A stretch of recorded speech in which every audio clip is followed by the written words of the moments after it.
अरसद और मुबारक की दोस्ती का आरंभ। अरसद और मुबारक बचपन से ही एक दूसरे के अच्छे दोस्त थे। दोनों का पालन पोषण एक ही गांव में हुआ था और साथ ही साथ उन्होंने अपनी जिंदगी की बहुत सी यादें साझा की थीं। अरसद एक मेहनती किसान था जो दिन रात अपनी जमीन पर काम करता था। उसकी जिंदगी का मुख्य उद्देश्य था अपनी जमीन से ज्यादा उपज प्राप्त करना और अपने परिवार का पेट पालना। वहीं मुबारक गांव के सरकारी स्कूल में शिक्षक था जो बच्चों को पढ़ाता था। उसका सपना था कि गांव के बच्चे शिक्षा के क्षेत्र में उत्कृष्टता प्राप्त करें और उनका जीवन बेहतर बने।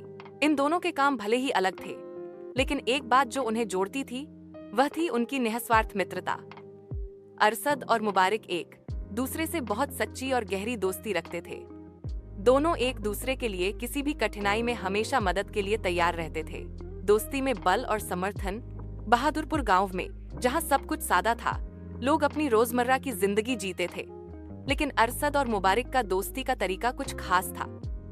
जब भी अरसद को खेतों में काम करने में कठिनाई होती, जैसे भारी बारिश के कारण जमीन गीली हो जाती या फिर कोई मशीन खराब हो जाती, तो मुबारक हमेशा उसके पास जाता।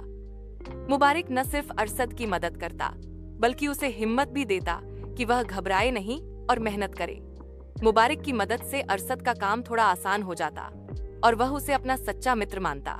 वहीं मुबारक जब अपनी स्कूल की समस्याओं से जूझता, जैसे बच्चों का ध्यान न लगना या फिर स्कूल में कोई प्रशासनिक समस्याएं होती, तो अरसद बिना किसी देरी के उसकी मदद करता। कभी कभी अरसद खुद मुबारक के साथ बच्चों को पढ़ाने भी जाता ताकि उसे सहारा मिल सके। दोनों की दोस्ती की यह विशेषता थी कि वे एक दूसरे के पेशे और समस्याओं को पूरी तरह समझते थे और एक दूसरे का समर्थन करते थे। गांव में दोस्ती की चर्चा। बहादुरपुर गांव के लोग अरसद और मुबारक की दोस्ती के बहुत कायल थे। गांव के लोग कहते थे, ऐसी दोस्ती अब कहां देखने को मिलती है। अरसद और मुबारक ने यह साबित कर दिया था कि दोस्ती किसी भी रूप में हो सकती है, चाहे वह एक किसान और एक शिक्षक की दोस्ती हो या फिर किसी और पेशे में। उनके बीच कोई भेदभाव नहीं था, न ही कोई आर्थिक या सामाजिक अंतर। उनकी मित्रता निस्वार्थ थी, जिसमें न कोई शर्त थी और न कोई अपेक्षा। गांव में लोग अक्सर उनके बारे में चर्चा करते और कहते कि अगर दुनिया में इस तरह की दोस्तियां और रिश्ते हो तो समाज की हालत बहुत बेहतर हो सकती है।